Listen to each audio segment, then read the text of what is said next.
The text came through at 3:47 p.m. on December 28th, right as I was reviewing Q4 projections with my CFO. Marcus, brother, don't come to New Year's Eve. My fiancée is a corporate lawyer at Davis & Polk. She can't know about your situation. I stared at the message for a moment. My situation. That's what they were calling it now. Before I could respond, the family group chat exploded. Marcus is right, honey. This is important for his career. Dad, Amanda's from a very prestigious family. We need to make the right impression. Sister, Jenna, maybe next year when you've figured things out? I watched the messages pile up. 3 dots appeared under Marcus's name again. Marcus, Amanda thinks I come from a family of achievers. Having you there would complicate that narrative. You understand, right? My executive assistant, David, knocked on my glass door. Miss Chin, the board wants to move up tomorrow's strategy session. They're concerned about the Davis & Polk timeline. I held up one finger. David nodded and stepped back. We're doing this for you too, sweetie. You wouldn't feel comfortable anyway. Amanda's friends are all Ivy League lawyers and investment bankers. Dad, her father is a senior partner at Sullivan & Cromwell. These are serious people. I took a breath and typed 2 words. Me, understood. Marcus, thanks for being cool about this. I'll make it up to you. I set my phone down and looked at David through the glass. He was holding a leather portfolio with our company logo embossed in gold. Meridian Technologies. Tell the board 2 p.m. works, I said. And confirm that Davis & Polk is sending their full M&A team to the January 2nd meeting. Already confirmed, David said. Senior partners, associates, the works. It's their biggest potential client acquisition of the year. I smiled. Perfect. It wasn't always like this. Growing up, I was the family disappointment in training. Marcus was the golden child. Varsity athlete, student government, early acceptance to Princeton. Jenna was the social butterfly who married a dermatologist and joined the country club. And then there was me. The quiet one. The quirky one. The one who spent weekends coding in her room instead of going to parties. Sarah needs to work on her social skills. I'd overheard Mom tell her bridge group when I was 16. She's very internal.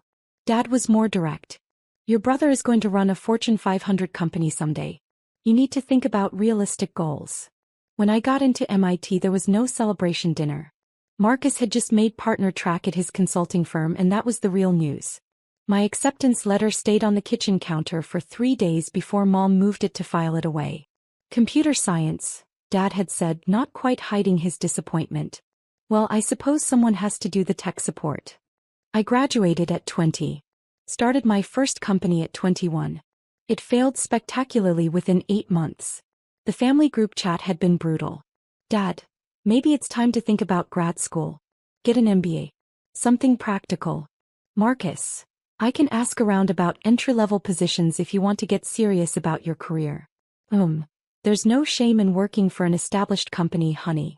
I didn't tell them about the second company. Or the third. The fourth one, Meridian Technologies. I started in my studio apartment with $15,000 of savings and a breakthrough algorithm for supply chain optimization that I'd been developing since sophomore year.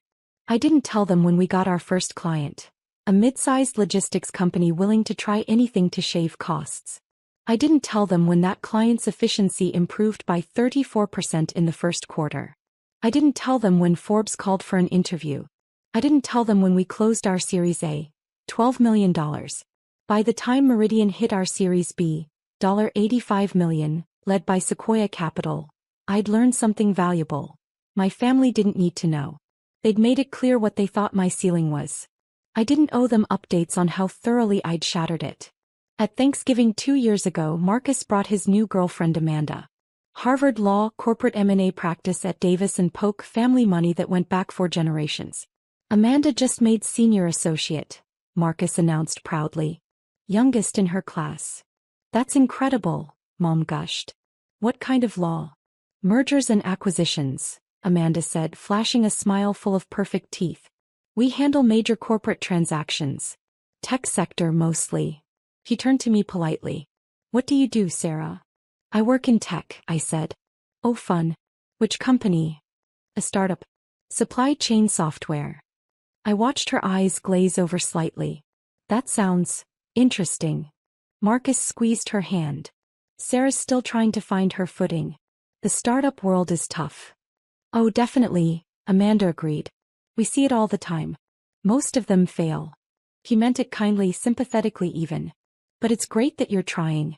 Very brave. I'd nodded and changed the subject. That was 18 months ago. Since then, Meridian had grown to 450 employees across 4 countries. Our valuation hit $2.1 billion after our Series C. Fortune had just named me to their 40 under 40 list. We were in active negotiations to acquire one of our largest competitors. A deal that would make us the dominant force in enterprise supply chain optimization. And Davis and Polk was representing the company we were acquiring. I didn't build Meridian to prove anything to my family. I built it because the problem was fascinating and the solution was elegant, and because at 2 a.m. when I finally cracked the core algorithm, I felt more alive than I'd ever felt at any family dinner. But I'd be lying if I said their dismissal didn't fuel something. Have you thought about a real job? Became another 16-hour day. Marcus closed another major deal, became another client signed. Every time I wasn't invited to something because I wouldn't fit in, became another reason to make sure I'd eventually own the room they thought I didn't belong in. My team didn't know about my family situation. David knew I kept my personal life private. My CTO Rebecca knew I never took calls during board meetings. My general counsel James knew that I'd built this company with something to prove, though he'd never asked what. You're different, Rebecca had said once, after we'd pulled off an impossible product launch in 6 weeks. Most CEOs I've worked with do it for the money or the status. You do it like you're trying to rewrite something. Maybe I am, I'd said. The Davis and Polk deal had fallen into our laps in October. TechFlow Solutions, a $800 million company that had dominated the East Coast market for a decade, was struggling. Their technology was outdated. Their leadership was aging out. They wanted to sell while they could still command a premium.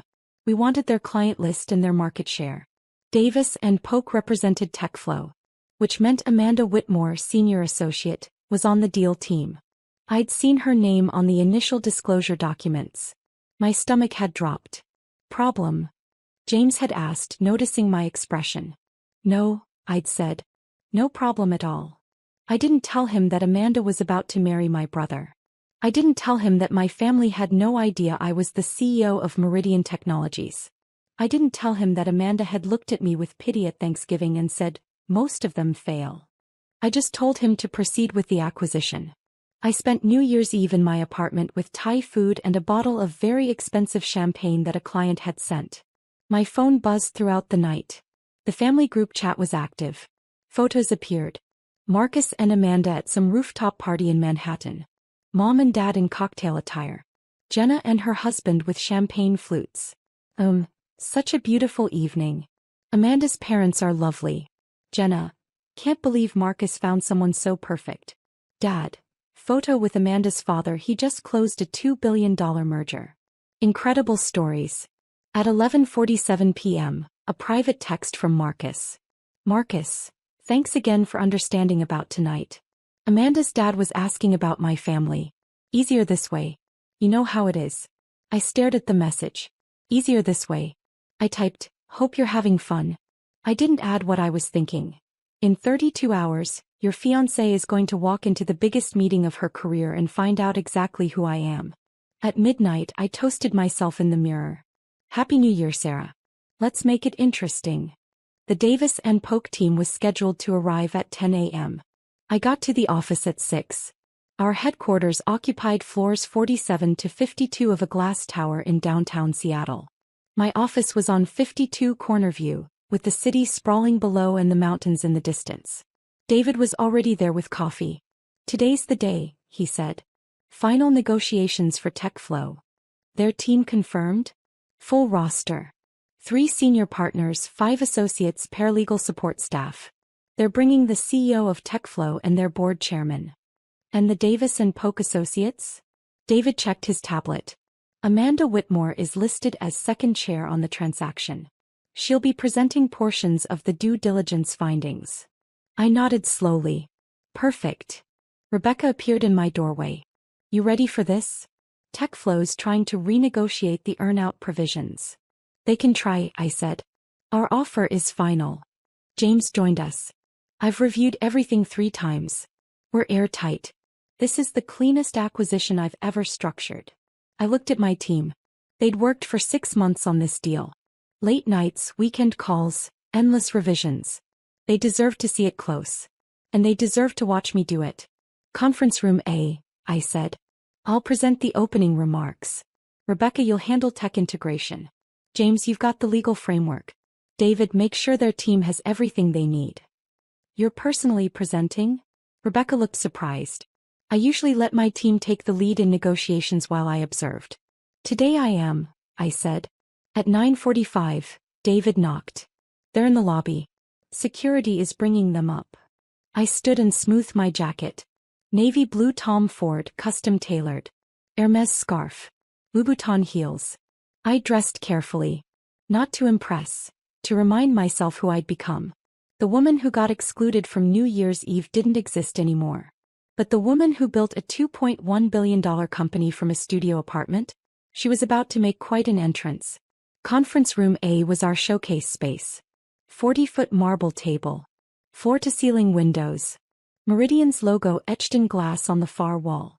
Screens embedded in the table for presentations. I was already seated at the head of the table when they arrived. David opened the doors. Gentlemen, ladies, welcome to Meridian Technologies. The Davis and Polk team filed in first. 3 senior partners in their 50s and 60s, perfectly tailored suits, leather portfolios. Behind them, the associates. Amanda Whitmore was third in line. She walked in reviewing something on her tablet, not looking up. Professional. Focused. Her blonde hair was pulled back in a neat chignon. She wore a charcoal theory suit that probably cost $2,000. She still hadn't looked up. The TechFlow CEO Richard Morrison entered next. Silver-haired, distinguished, clearly uncomfortable about selling his life's work. His board chairman followed. David gestured to the seats. Please make yourselves comfortable. Miss Chin will be starting shortly. That's when Amanda looked up. Her eyes scanned the room professionally, cataloging faces, and then landed on me at the head of the table. I watched the recognition hit. It was like watching a system crash in real time. Her tablet slipped. He caught it. Her mouth opened slightly. Sarah, she said. The senior partner next to her, Lawrence Whitfield, frowned. You know Miss Chin? I smiled pleasantly. Hello, Amanda. Please sit. She didn't move. This is. The room had gone very quiet. Lawrence looked between us. Amanda. I'm sorry, she managed. I didn't realize that I was the CEO of Meridian Technologies. I finished gently. It never came up. Her face had gone from pale to bright red. You said you worked at a startup. I do. This one. Rebecca, sitting to my right, glanced at me with barely concealed amusement. James, on my left, maintained a perfect poker face, but I could see the corner of his mouth twitching. Lawrence Whitfield was professional enough to recover. Well, shall we begin? Everyone took their seats. Amanda sank into a chair near the middle of the table, still staring at me. One of the other associates leaned over and whispered something to her. She shook her head, unable to respond. I stood and activated the presentation screen. Thank you all for coming. I'm Sarah Chin, founder and CEO of Meridian Technologies. We've been looking forward to this meeting. My voice was steady. Come. This was my boardroom. My company. My deal. We're here to finalize the acquisition of TechFlow Solutions. Our offer is $840 million, structured as $600 million in cash and $240 million in performance-based earnouts over 3 years. I walked them through the presentation. Market analysis. Integration strategy. Technology roadmap. My team had prepared everything flawlessly. Richard Morrison asked sharp questions. I answered each one directly, specifically, with numbers and projections that his own team had to acknowledge were aggressive but achievable. 40 minutes in, Lawrence Whitfield spoke up. Miss Chin, your projections assume 40% year-over-year growth. That's ambitious. Meridian has averaged 47% year-over-year growth for the past 4 years, I said. We're not projecting. We're being conservative. One of the other Davis and Polk partners, Patricia Huang, nodded approvingly. Your due diligence has been thorough. We appreciate that. We don't waste time, I said. This deal makes sense for both parties. TechFlow gets to retire with a premium. We get immediate East Coast market penetration. It's elegant. Amanda still hadn't spoken. She was staring at her notes, pen frozen over paper. Lawrence gestured to her. Amanda, you wanted to address the IP transfer protocols? She looked up like she'd been electrocuted. Yes. She fumbled with her tablet. Her hands were shaking. Patricia leaned over. The technology transfer schedule, she prompted quietly. Right. Yes. The technology. Amanda's voice cracked. I'm sorry. I need a moment. She stood abruptly and walked out of the conference room. Lawrence's jaw tightened. My apologies. Let's take a brief recess. The room cleared. My team stayed. Rebecca burst out laughing the second the door closed. Hey, what was that? She looked like she'd seen a ghost. That was my brother's fiancée, I said calmly. James's eyebrows shot up. Your brother's? The one getting married? The same one who told me not to come to New Year's Eve because I'd embarrass him in front of her. Rebecca's mouth fell open. You're kidding. He texted me on December 28th. Said she was a corporate lawyer at Davis and Polk and she couldn't know about my situation. David, standing by the door, made a strangled sound. Your situation being this? He gestured around the room. Apparently running a multi-billion-dollar company is embarrassing to the family. James leaned back in his chair. So she has no idea who you are. She thought I worked at a failing startup. She felt sorry for me at Thanksgiving. Rebecca was grinning now. This is the best day of my professional life. Through the glass wall of the conference room I could see Amanda in the hallway. She was on her phone pacing. Her free hand was pressed to her forehead. Should we be concerned about the deal? James asked. No, I said. Davis and Polk is too professional to let personal drama affect a $840 million transaction. They'll pull her from the presentation if they have to. 5 minutes later, Lawrence Whitfield returned alone. Miss Chin, my apologies. Associate Whitmore is experiencing a personal matter. I'll be handling her portions of the presentation. Of course, I said. I hope everything's all right. His expression suggested he had no idea what was wrong but was deeply annoyed about it. Shall we continue? We reconvened. Amanda didn't return. Patricia Huang took over the IP transfer discussion. The meeting proceeded smoothly. By 1 p.m. we were done. Richard Morrison stood and extended his hand. Miss Chin, you've built something remarkable. I'm proud to see TechFlow become part of it. We'll honor what you've built, I promised. Lawrence gathered his materials. Our firm will have the final documents ready by end of week. Perfect, I said. Thank you for your work on this. As the Davis and Polk team filed out, Patricia Huang paused. Miss Chin, I don't know what happened with Associate Whitmore, but I apologize for the disruption. No apology necessary, I said. These things happen. He studied me for a moment. You handled that with remarkable grace. After they left, David closed the door. Your phone has been going insane. I checked. 43 missed calls. 67 texts. All from my family. The messages had started 20 minutes into the meeting. Marcus, call me right now. Marcus, what the hell, Sarah? Marcus, Amanda is freaking out. Sarah, Marcus says there's been some kind of misunderstanding? Marcus, you told Amanda you worked at a startup. Marcus, you let her think you were struggling. Dad, this is very confusing. Can someone explain what's going on? Jenna, did you lie to us? I scrolled through them all. Then I opened the family group chat and typed. Me, I never lied. You never asked. My phone immediately rang. Marcus, I let it go to voicemail. It rang again. I silenced it and set it face down on my desk. David knocked. Your 2 p.m. with the board is in 10 minutes. I'll be there. And, there's someone in the lobby. Says she's your mother. I closed my eyes. Send her up. Mom appeared in my doorway 5 minutes later. She'd clearly rushed over from wherever she'd been. Her coat was buttoned wrong. Her hair wasn't perfect. She stopped when she saw my office. The view. The size. The Meridian logo on the wall. The framed Fortune magazine cover with my face on it. Sarah, she said quietly. What is this? This is my company, I said. Meridian Technologies. I founded it 6 years ago.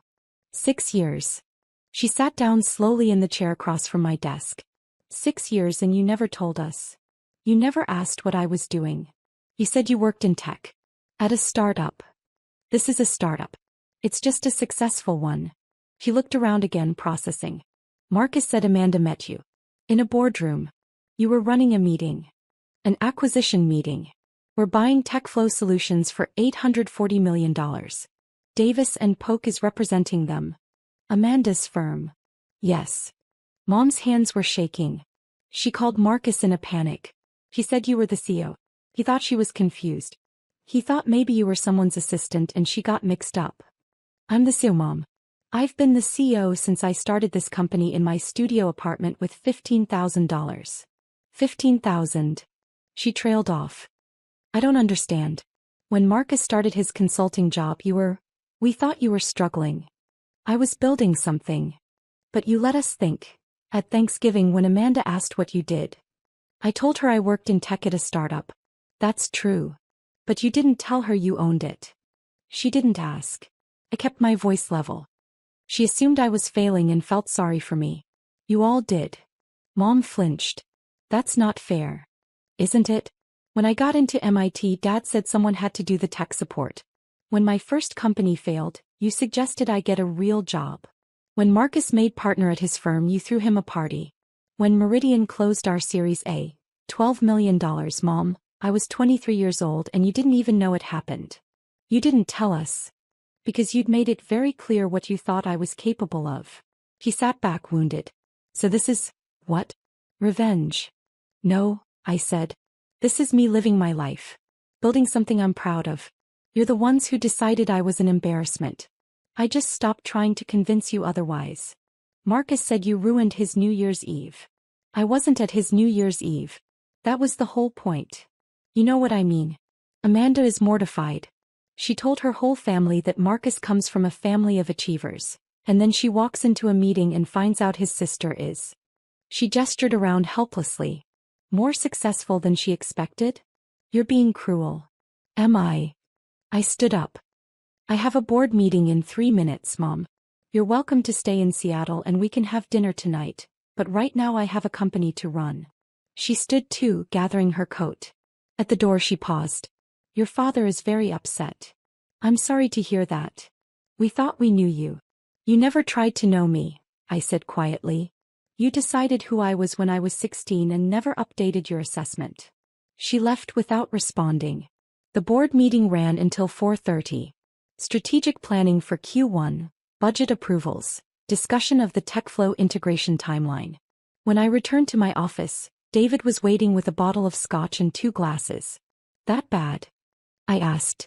Your family has called 17 more times. Your brother is in the lobby. I poured 2 fingers of scotch. Send him up. Marcus looked different in my office. Smaller somehow. He was wearing his consulting firm's standard uniform. Navy suit, white shirt, red tie. The uniform of someone who worked very hard to look successful. He stared at my office the same way Mom had. Then at me. Jesus Christ, Sarah. Hello, Marcus. You're actually. He couldn't finish sentences. Amanda said you were the CEO. I told her she was wrong. That you worked at some little software company. She sent me your Forbes profile. He held up his phone. My face stared back from the screen. 40 under 40. Net worth estimated at $400 million. He looked up. Is that real? The estimate is low, I said. But close enough. He sat down heavily. Why didn't you tell us? When should I have told you? When you announced your engagement and talked for 45 minutes about Amanda's career. When Dad spent Christmas dinner explaining how consulting firms work. When you texted me not to come to New Year's because I'd embarrass you. I didn't mean. You did mean it, I said. You meant every word. You were embarrassed by me. You didn't want your successful fiancé to know you had a sister who was a failure. I didn't say you were a failure. You said I'd embarrass you. You said Amanda couldn't know about my situation. I picked up my glass. My situation being this. He looked around again. I don't understand why you hid it. I didn't hide anything. I just stopped including you. I took a sip. When I started this company, I worked 100-hour weeks. I slept in my office. I lived on ramen and coffee. And every single family dinner, every phone call, every holiday, you all talked about your achievements while I sat there and smiled. You could have told us what you were working on. I tried. Once. Do you remember? 2 Christmases ago, I mentioned we'd signed our first major client. Dad changed the subject to ask about your promotion. Marcus was quiet. So I stopped trying. I continued. I built this company with people who believed in me. My team. My investors. People who didn't need me to prove I was worth listening to. Amanda is devastated, he said finally. Amanda felt sorry for me. She looked at me like I was a charity case. And you let her. What am I supposed to tell her? That's not my problem, Marcus. He stood up, angry now. You made me look like an idiot. No, I said. You made yourself look like an idiot. You assumed your sister was a failure and built your relationship on that assumption. That's on you. This is going to ruin things with her family. Then you have a choice to make. He stared at me. What choice? Whether you're going to spend your engagement dinner apologizing for having a successful sister, or whether you're going to figure out why you needed me to be unsuccessful in the first place. He left without answering. The next 2 weeks were chaos. Amanda requested a transfer to Davis & Polk's DC office. The firm granted it. Lawrence Whitfield sent me a formal apology for the disruption, and a bottle of wine that cost more than a car. The TechFlow acquisition closed without incident. Richard Morrison sent me a handwritten note thanking me for honoring his legacy. Marcus and Amanda postponed their engagement party. The family group chat went silent. Then on January 18th I got a text from Dad. Dad, can we talk? Just you and me. We met at a coffee shop near my apartment. Neutral territory. He looked older than I remembered. Tired. Your mother says I owe you an apology, he started. Do you think you do? He stirred his coffee for a long time. I read the Fortune article. All of it. The whole profile. And you built something extraordinary. He looked up. And I had no idea. I know. The article mentioned you started with $15,000. In your apartment. Studio apartment. 400 square feet. While we were. He trailed off. While I was telling you to get an MBA and find a real job. Yes. He was quiet for a moment. Why didn't you tell us? Because you'd made it very clear you didn't think I could do it. That's not. He stopped. That's fair. That's probably fair. Probably. He sighed. You were always so quiet. So different from Marcus and Jenna. I thought you needed direction. Structure. I thought I was helping. By telling me to aim lower? By trying to protect you from failure. He met my eyes. I was wrong. It was the first time I'd ever heard him say those words. Marcus is having a hard time, he continued. Amanda's having a hard time. Your mother is confused and hurt. Jenna called me crying yesterday because she doesn't understand what happened. What happened is you all decided I was an embarrassment and uninvited me from New Year's Eve. And then you found out I wasn't who you thought I was. We never thought you were an embarrassment. I pulled out my phone and showed him Marcus's text. She can't know about your situation. Dad read it. His jaw tightened. That's not acceptable. But it's honest, I said. That's how you all saw me. The one who didn't fit. The one who'd bring down the energy. I'm sorry, he said quietly. For what specifically? He looked surprised by the question. Then thoughtful. For not asking what you were working on. For assuming you needed my advice instead of my support. For not celebrating MIT the way we celebrated Marcus's Princeton acceptance. He paused. For not knowing my own daughter. My throat tightened. The article said you employ 450 people, he continued. That you've created $300 million in value for your investors. That you're pioneering technology that could revolutionize global supply chains. He shook his head. And I thought you needed my help finding an entry-level job. Yes. I'm proud of you, Sarah. I should have said that 6 years ago. I'm saying it now. I took a breath. Thank you. Can we? He hesitated. Is there a way forward? For the family? I don't know, I said honestly. Marcus texted me an apology yesterday. It was 3 sentences long and ended with, "This has been really hard on Amanda." Dad winced. Mom called to ask if I could smooth things over with Amanda's family, I continued. Jenna wants to know if I can get her husband consulting clients. That's not okay. No, it's not. He was quiet for a long moment. What do you need from us? I need you to see me, I said. Not as the disappointing daughter who needs to be managed. Not as the awkward one who doesn't fit in. Not as a resource to be leveraged. Just me. The CEO of a multi-billion-dollar company. The person I've always been. You just weren't paying attention. He nodded slowly. That's fair. And you're right. He finished his coffee. I can't speak for Marcus or your mother or Jenna. But I'd like to try. To see you. If you'll let me. What does that look like? Dinner. Once a month. Just us. You tell me about your company, I listen. I learn about your life. What you're building. He paused. I catch up on 6 years of being a terrible father. Despite everything, I smiled. You weren't terrible. I was absent. That's worse. Once a month, I said. But the first time you offer me career advice, I'm out. He laughed. Deal. 3 months later, Marcus and Amanda broke up. I heard it from Jenna, who heard it from Mom, who heard it from Marcus's therapist's receptionist. The family information chain remained absurd. Amanda had apparently told Marcus she couldn't marry someone from a family with such complicated dynamics. Which was a polite way of saying she couldn't get past the humiliation of pitying me for 18 months and then discovering I could buy her father's firm if I wanted to. I didn't want to. I had better things to do. Dad and I had dinner once a month as promised. He listened more than he talked. He asked about my team, my technology, my vision. He learned the difference between Series A and Series C funding. He stopped offering advice. At our 3rd dinner he said, I told my golf buddies about you. About Meridian. Yeah.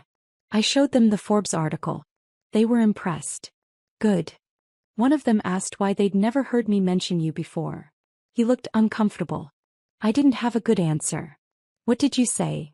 That I was an idiot who didn't recognize brilliance when it was sitting across the dinner table from me. I reached across and squeezed his hand. You're learning. Mom took longer. We had coffee once. It was awkward. She kept apologizing and then getting defensive about her apologies. We agreed to try again in a few months. Jenna sent me a LinkedIn request and a message asking if Meridian was hiring. I told her we were, but she'd need to apply through our normal channels.